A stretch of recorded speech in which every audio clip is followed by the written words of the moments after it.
Is there a separation of church and state in this country?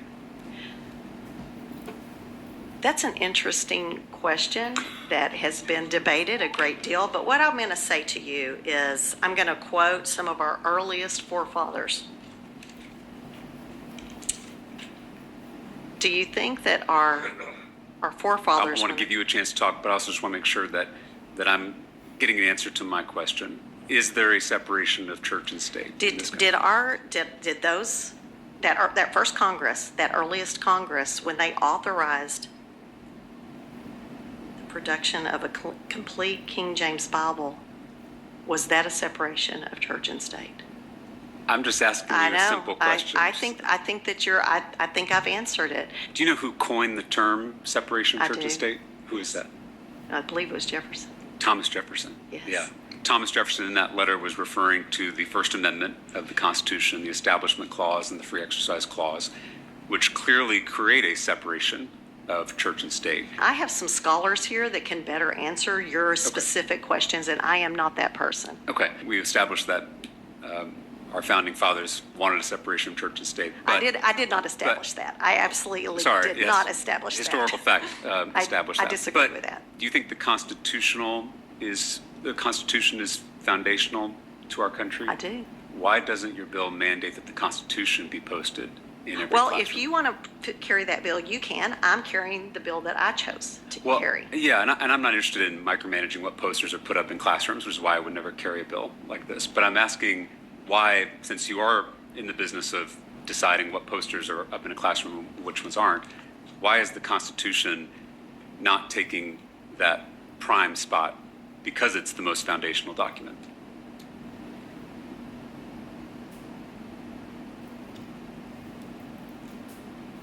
So tired. I'm just. That's okay. I know. Let me move on. Let me move on. Yeah, I'll move on. trying to. Yes, I understand.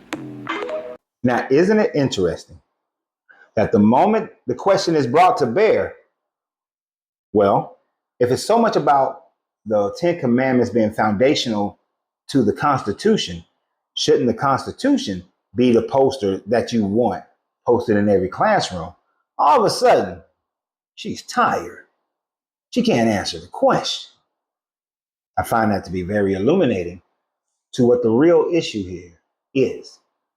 And this is the Christian right doing their damnedest here in Texas to push Christianity on children.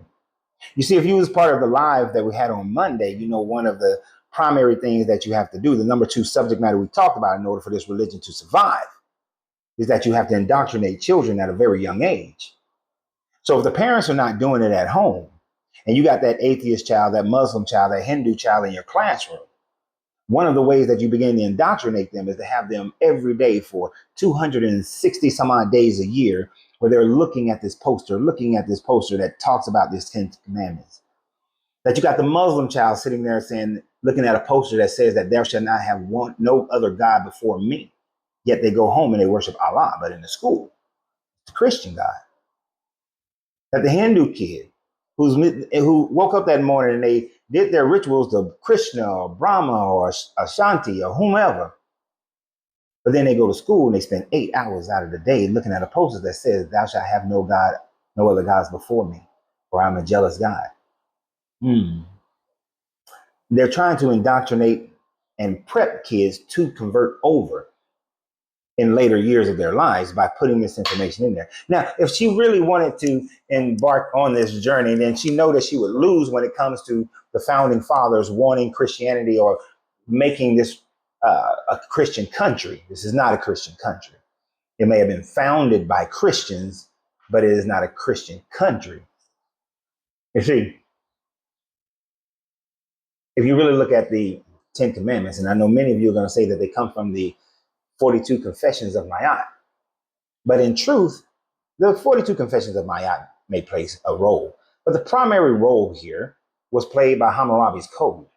This Hammurabi's Code that was the forebearer of how to establish law in the Mediterranean, especially in the Levant, the Mesopotamian area. And then, of course, there were the teaching 42 Confessions of Ma'at. But for the most part, it was the Code of Hammurabi.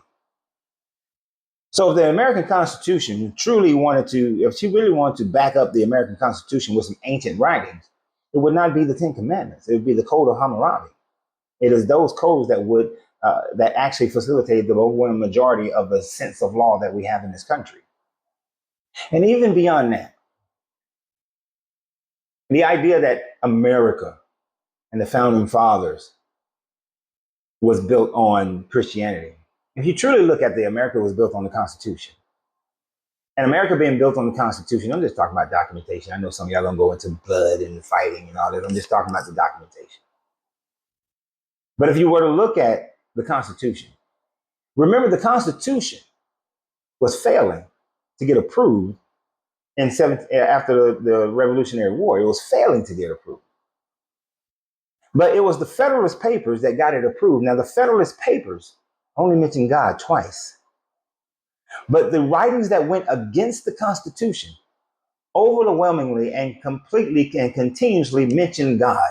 Over 42 times was God mentioned in the writings that were against the United States Constitution. So with that information alone, that the founding fathers wrote more against, the ones who wrote against the Constitution wrote about God, talked about the Bible. This lady has no ground to stand on by trying to invoke the founding fathers. She would be better off just saying, we want to push Christianity on people's children, regardless of what their parents are doing. Or we want to push Christianity because parents are failing the children, and we see the numbers of Christians are also depleting. And the number of Christians deplete, then Texas may one day turn blue, and we cannot have a blue Texas. But what do you guys think? Always remember, you have to free yourself to be yourself, because your greatness is non-negotiable. The journey, good vibrations.